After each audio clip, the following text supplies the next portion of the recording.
osi wonyem ma bona osi one wo me o ka Dr. U and Dr. U obakwa na me nim se wa me hu ma mo apa me mpese ebebo nkro wa asemu yo hu na me mpese bedru me ma me nso ani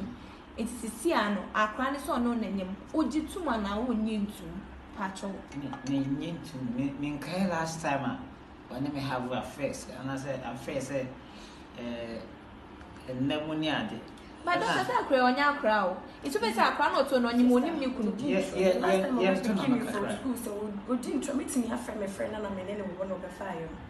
Meet me afre me. No adansi dia be me no say dem make na me kro. Doctor, e my yen kan asem waiting thing. Me mpese o ye media personnel, me mpese nim gwa say because be ka me nua no. E na me mpese bedru me ma me ani ma san ti me ma fro no. Ogituma na wo nyintum ne Doctor Mr. Send me casa bibitum pa. Send me friend mommy assisi am casa bibitum pa. Because I don't know you or the shrubby or shrubby. Then I just oh yes auntie. It's doctor nya wa yede na onim wa yede no nya number. Ah ya from number. Friend, yeah, madam for. It's nya wa doctor. Because me himself or boyfriend. One ne na ada. I don't remember last time I but more dada. I check. And it is a new some crack. Oh, maybe I see one nipa wo show. What is stardom? And I crack it. So you see what man school abono. Obi okwe stress we job it na. I think so. And now what you actually say nya wa. I think so on can say to know not so answer.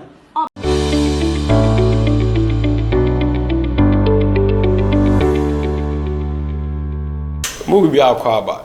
Muson for Belko Brother Solomon, BBS, The White Skin. Me jina hanoma entertainment stories na mde bre na hwefo ewo Attention TV. Enya asem keto akra stories ne de ya badim hot ones nko a ene de bre na hwefo Attention TV. Na ye konsem no mu dia na ensem na ye wuram no ye wura ensem a Dr. UN e ho ensem ne ye wuram papa ensem mo be kai no we scam akese pa papa ne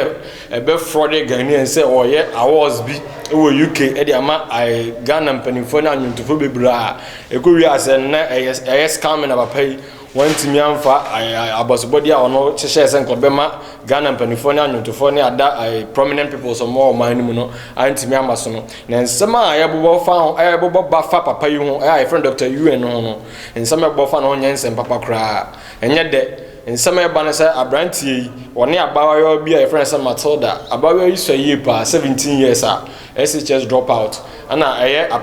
papa ya friend say Dr. UN akwakoshe ni nyinsen a wanyema akra no wiye no nsema ebo fa ho ba no enya ni so abrantie yi pa kire say enye ono ena enyema akwala no pa je so woni akra no da ba akopɛ na ba akopɛ de be da anyema me na yi na me gina ha no me ne Dr. UN enya adwene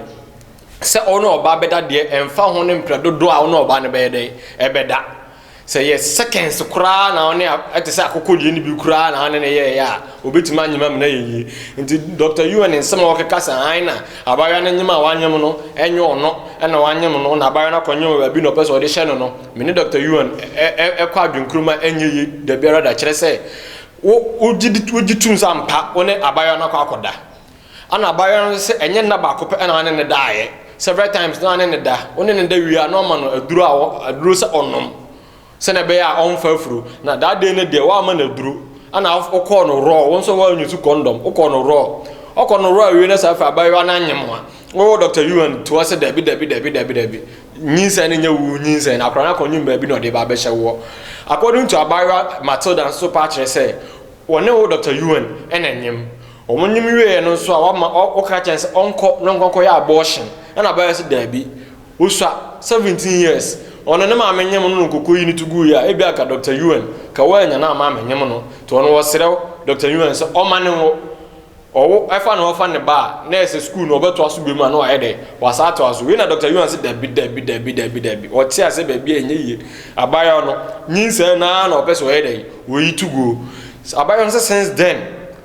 se o nyinsa na gununti o friend Dr. UN na Dr. UN in fact was sending a message no reply WhatsApp no reply just say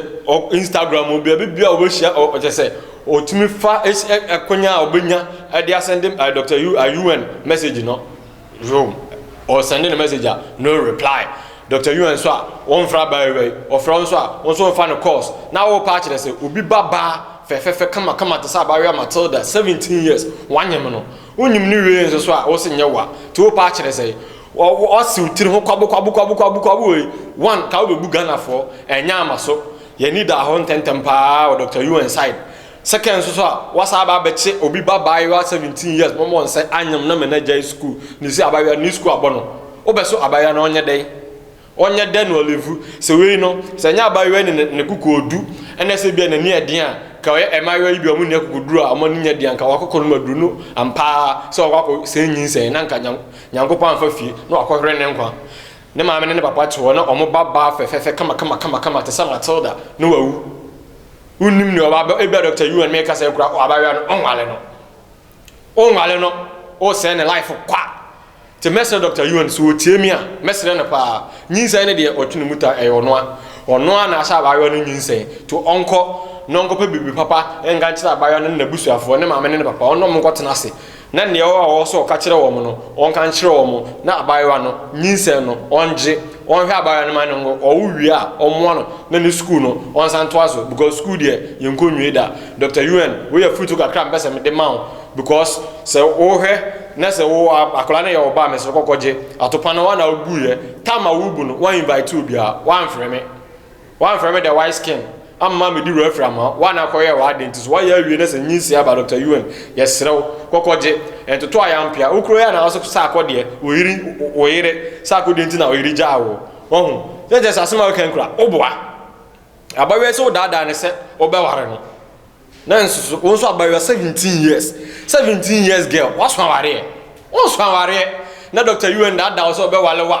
na wonso ampa akoda akobie bi akọ civil amano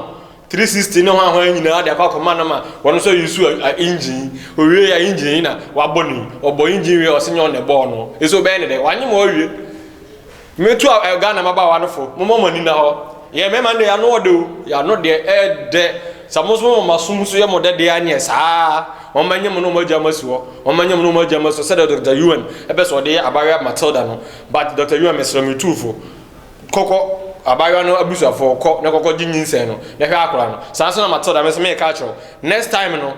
for Dr. UN dewe no manenye wa futuo next time mo ni na ho wo na wo fa oba wi a to school no so school there empa ho wo hwe ba mveka 26 years after nyame aye na doma what my body degree a we in school to Mestro Matilda and tenafie kura wo wi a bo ho modern na ma wo for sanfa ema won school na bibia enya kama kan wo se dwuma de Facebook aye Attention Tvgh na YouTube so Attention Tvgh subscribe on subscribe a no wa share kama pa no bibia otifie so enya bia hwe yakọ second story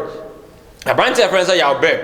the deep party friend ya beg ko na watwa so aye ne beg me name no me so me de beg ko sa e din de e de ye pa ya himfudin no ya beg asema wo kan se ono no anka obenya na nka sa akode mu ni din keke na nka won hete abrantie oye tachimani bununi bunu is no free aba mu a obetena kuma se bo bra nyankopa na do obepie mu nkran a o making the music career very big power na branch start here no ye kai ne nyum bebre a obo ba nyunu bi ed pa o tie nyum bi independent girl a any other tracks or there be na secret ne guru our track bro on nyum na ed ye papa we na branch start na nanka was start de nyum ne ba nanka ye hu say yes a branch will prosper ye pa in the music industry nanso ya hu de ko ba ya branch afa ase ne career no efom kwa na eko ama other boys no wo he asaka mo ya talk mo ne Kofi Jama mo na sia no mo bo but the way J-Bad mo no omo hit e wo music industry mo no wo he ya burger wa ba acha wo system no but nam independent girl de buy a hit and one yentine nka biom ntino abante season ko benya nka sa akode e ma na shout out keke on de omo ni din keke wa ne nwum no yentine din keke no say yes sa akode aboy abeg din wa ne nwum ne wa to adi ne jai ba bibia wu ama no ne din ba sheta o Ghana ha nyina ma wasa blow kama na we na make a ya abeg say obehwe so aye wo nwum